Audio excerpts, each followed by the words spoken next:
The streets of Mecca were flooded Monday morning due to the large storm brought by Hurricane Norbert. Residents said they welcomed the much-needed rain, but not the problems that it caused in their community. Y por eso es necesario que llueva.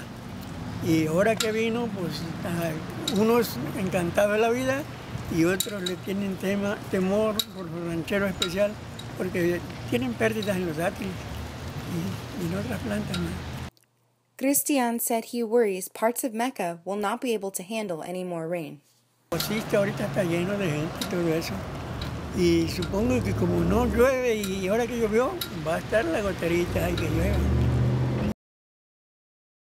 Other Mecca residents said the flooded streets make it dangerous for local children to walk to school or even to cross a street.